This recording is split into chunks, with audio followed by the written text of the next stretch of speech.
I was inspired to become an activist based on three major influences in my life, and I think for all African Americans, and that was the period of enslavement.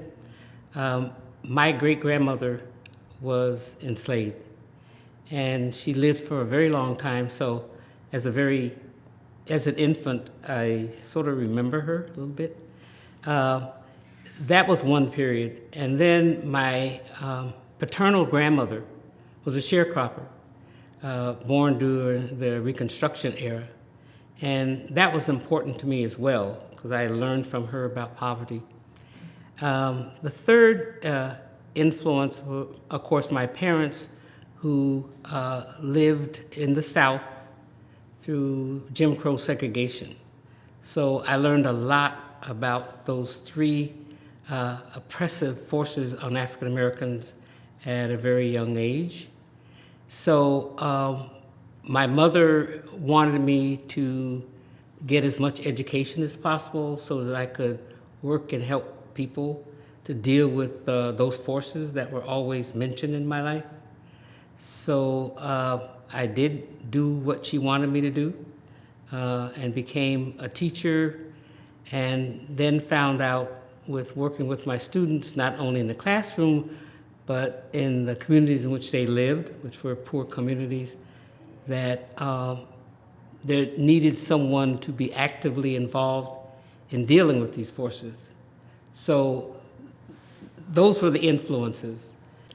After completing a degree at the University at Albany, I was fortunate enough to get a job working in Albany's South End at Trinity Institution as a group worker. And then along comes the Great Society program, the War on Poverty, under the Johnson administration, which I think was the key here, because the institution was guided by a number of activists who wanted to carry out that Great Society program. So they were able to get a grant, a federal grant to do that, which is interesting because Albany was always controlled by the Democratic machine.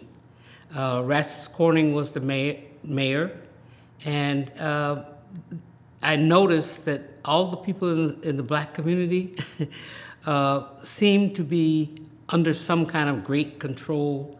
They were fearful of becoming actively involved in any political issues, because the message that they got from not only the mayor's office, but the police department, was that you don't rock the boat.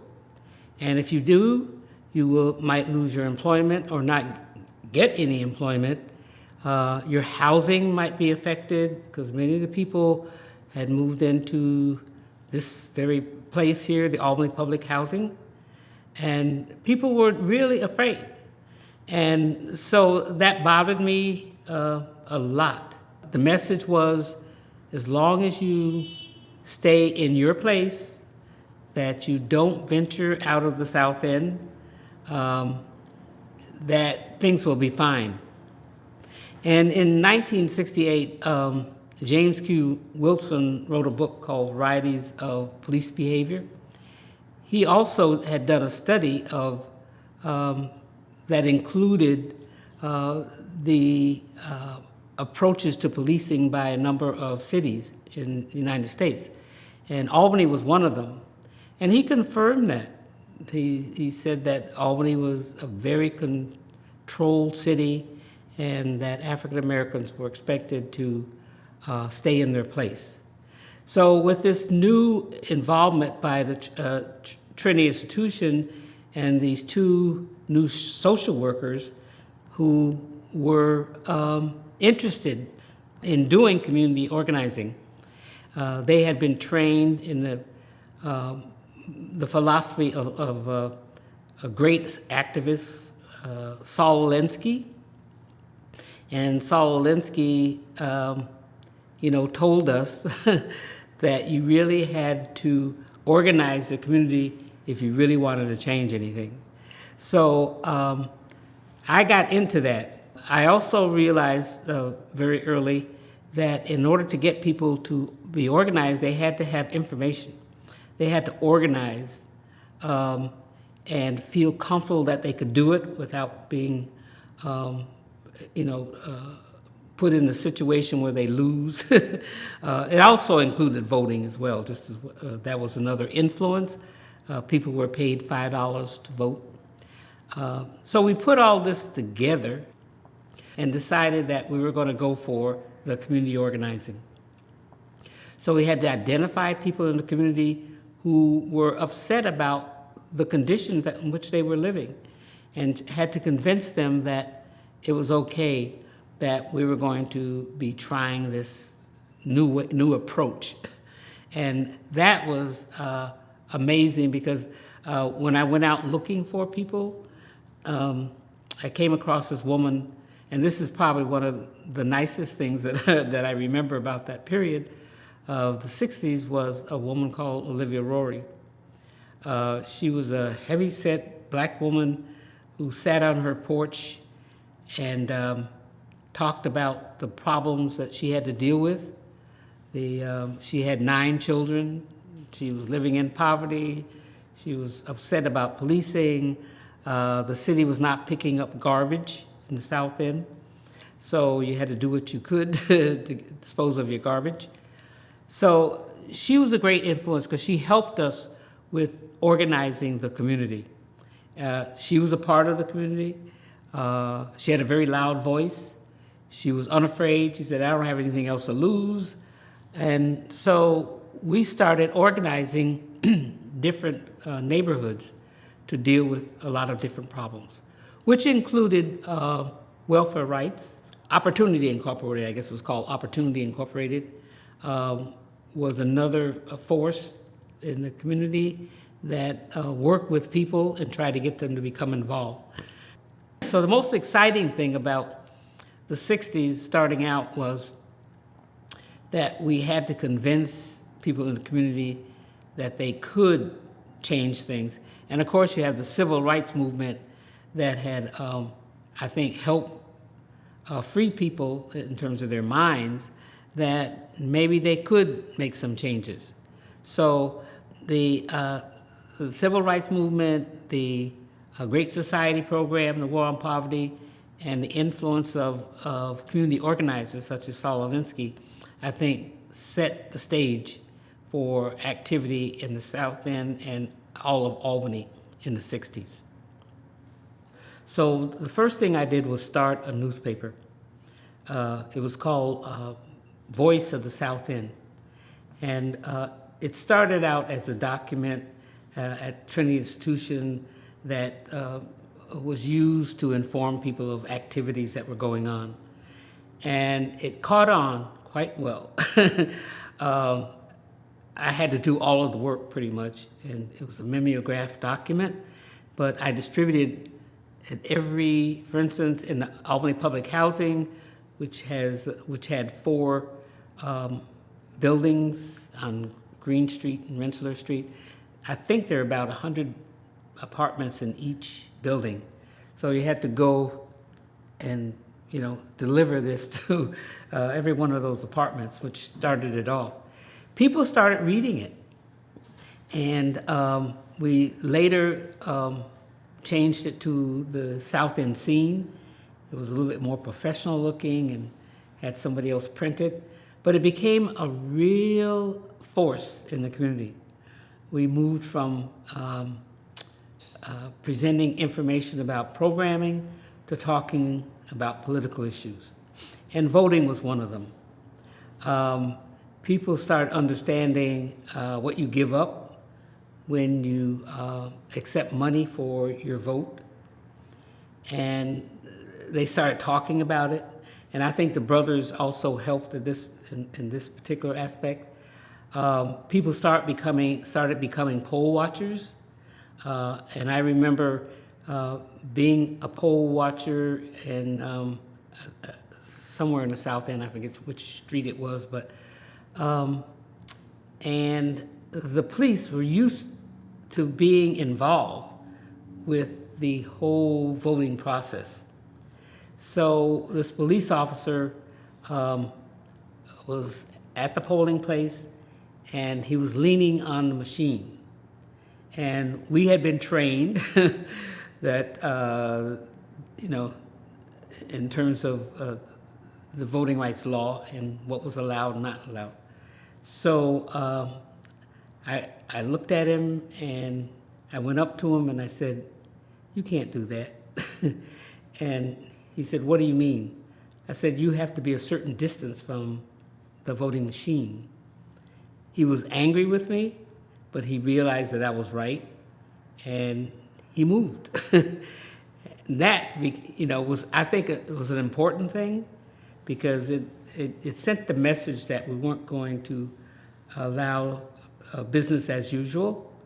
And the community got behind this and started, figuring out if they were at the polling places, if they could go out and talk to people about voting and not accepting the money, that eventually that practice would fall. And it did, eventually. The other thing is that the mayor still had a great deal of influence in the community. And one of the problems with some of the community organizations that had grown up was that they had to do something about garbage, because other communities could afford to have their garbage taken away. The South End could not. And so we decided to organize this campaign of leaving the garbage there. And you know what a mess that could be after a while. The city finally got the message. I mean, it was attracting rats and all kinds of things, and it was a health hazard. And that finally sent the message to City Hall that they had to incorporate garbage collection in the business of running the city.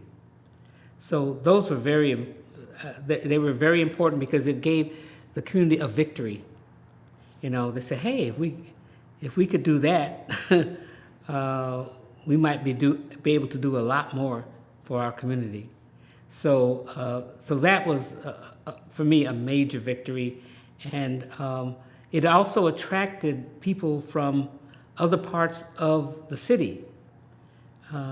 All of a sudden, we see people coming from uptown, some of the white churches, and they were forming, this group called, I think, Interfaith Partnership, I think that's the correct name of it, and decided to work on other issues like housing. And one of the biggest things and the most effective things that happened was during this period, you have Bill Kennedy involved as well. And we were working on housing issues. And Bill Kennedy did a story about a landlord on Myrtle Avenue who did not take care of his apartments, and people were living in total squalor. And so he decided to do stories on this problem of absentee landlords. And he wrote a series of stories with great photos and graphics about the situation. And that had perhaps the most important influence in terms of changing the city. The mayor's office had to pay attention. You have all these people refusing to pay their rent. The conditions were horrible. And other people in the community started reading these stories and looking at these pictures of roaches and, on stoves and all kinds of horrible things that were going on. And that pulled even more people into the battle to change the city. And so those are some of the things that I remember being extremely important and influential in changing the community, and certainly changing the South End. I'm a little rusty on the correct names of things, but it was an interfaith partnership. It included like Hubbard. At that time, it was Reverend Hubbard. Father Hubbard, and First Presbyterian Church, and some others, and it brought. It was an integrated group, before everything is sort of segregated. And I think the other thing that's important to mention is and this was in the latter part of the '60s, was Governor Rockefeller, who decided that he had to change the look of Albany. I guess the story goes that he was touring the city with Queen Beatrice from the Netherlands, and he was embarrassed by the way the city looked. And so he decided to do something about it. And his idea was to remove all these people from Hudson Avenue, where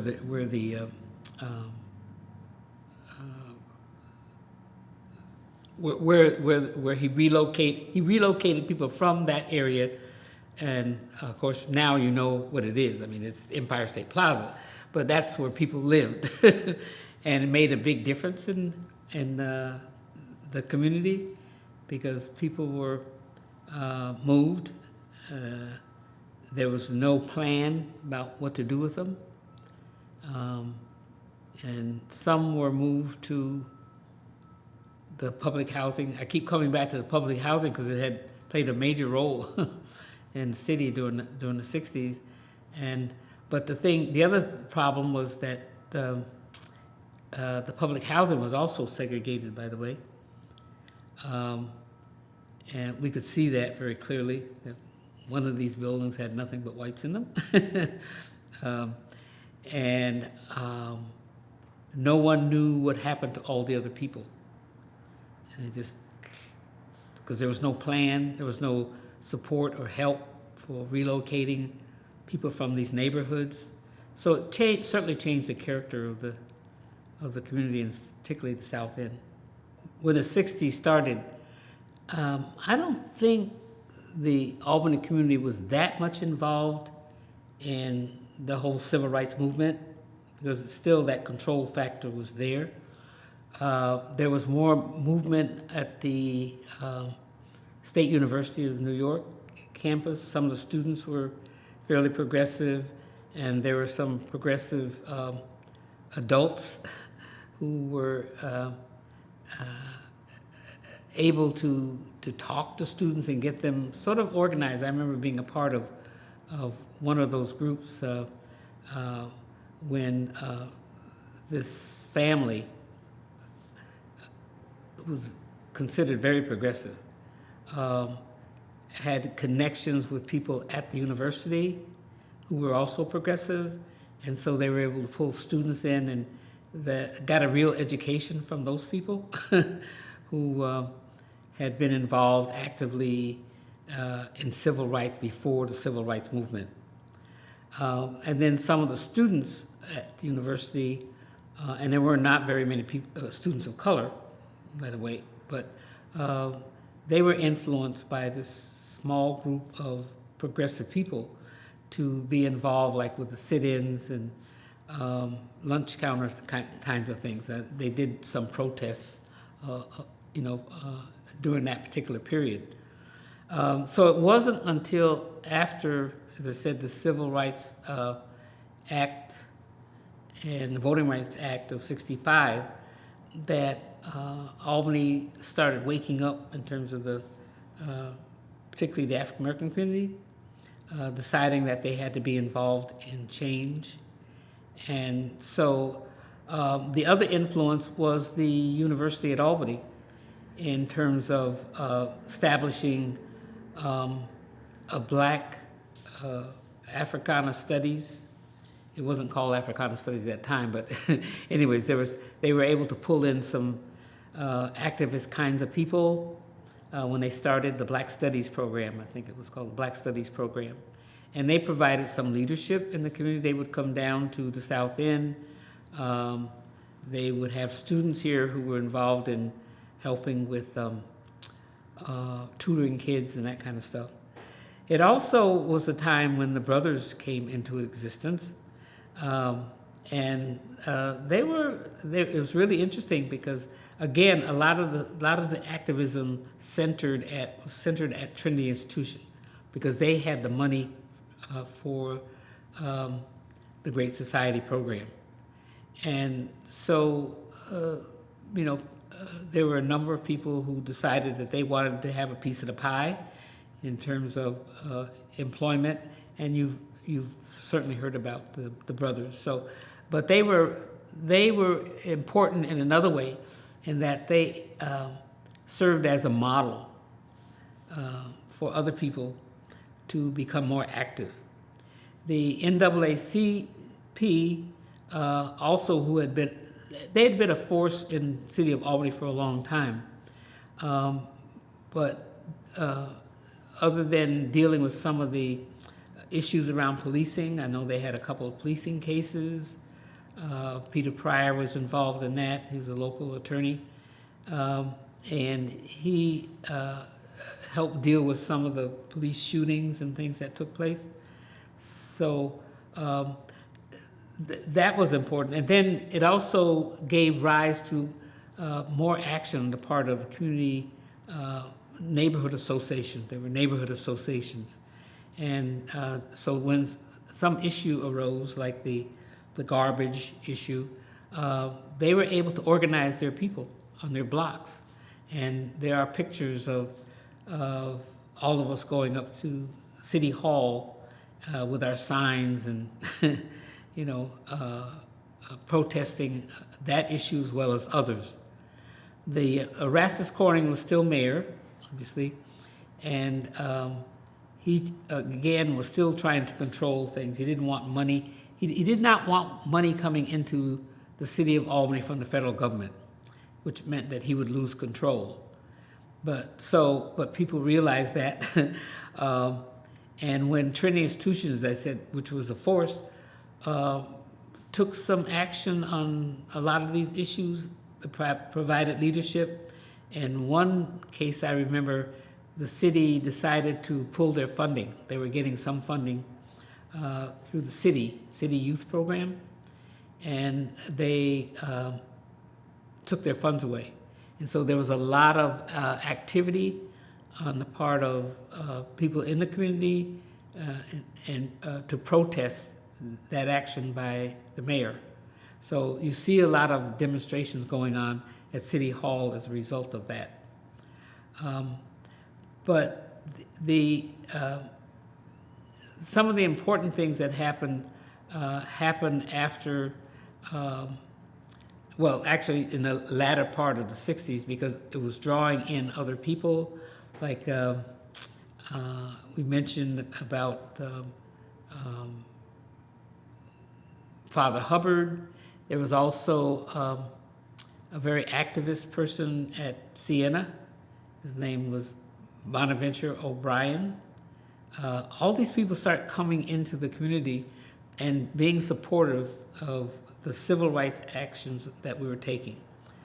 I became part of the NAACP Legal Redress Committee. I chaired that committee for a while and took on a number of civil rights kinds of issues.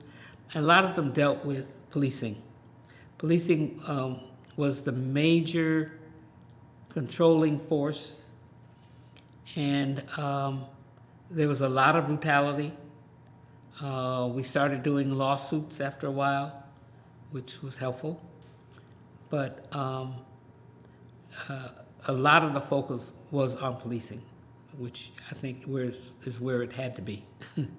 During the beginning of the 20th century, it wasn't as bad because there weren't as many people of color in Albany. They were segregated and controlled pretty much, and as James Q. Wilson said, Albany was one of the cities that definitely used control as a way of dealing with people.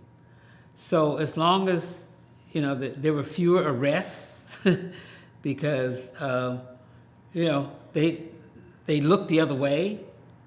The police looked the other way when there were things like either alcoholism or, public nuisance kinds of things. As long as it was in a designated area, they didn't bother anybody. But one of the things, of course, was after a while when people started looking for housing in different places, you have a civil rights act that's, so that you can, you should be able to live where you want to and be able to vote. Then things sort of changed. I mean, the police found that they were trying to maintain the control, but it was getting more difficult because there was some movement. There was the impact and influence of the neighborhood groups, groups like the NAACP, and when there was an abuse, people were,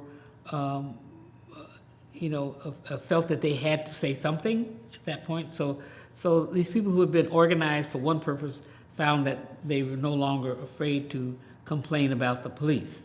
So when there was an abuse issue, and certainly NAACP took on a lot of those cases, we started working with other people in the community and lawyers to file lawsuits against the Albany Police, the city actually, for the behavior of the police officers. So you see, probably during the latter part of the 60s into the 70s, you see a lot of lawsuits being filed. You see a lot of more protests against police actions. And then at the end of the 70s, we get into the 80s, and by that time, the community is really very sensitive to police abuse. And so by 1984, when the police shot and killed Jesse Davis, things really changed because the community was absolutely outraged by what had happened because the police murdered Jesse Davis and they got away with it. And that's when the center came into being to become a force, civil rights organization that would deal with issues around policing and criminal justice. So police abuse was very high at one point, and then depending upon what was happening in certain areas in terms of organizing and protesting, it went down. And so it's gone down and up. And then when lawsuits were being filed, of course, that had an influence. It's hard to say in terms of numbers, but there have still been cases that have been ones that the community sort of got behind and tried to stop it.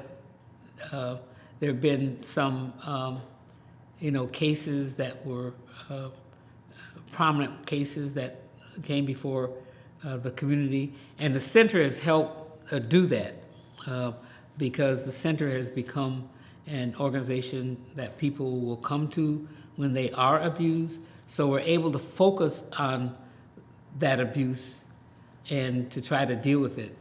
The community still complains now that on the street level, they're still not treated equally and fairly on the street, especially with young people, because there have been, for instance, sweeps, drug sweeps that pull a lot of kids in. We did a report on that issue that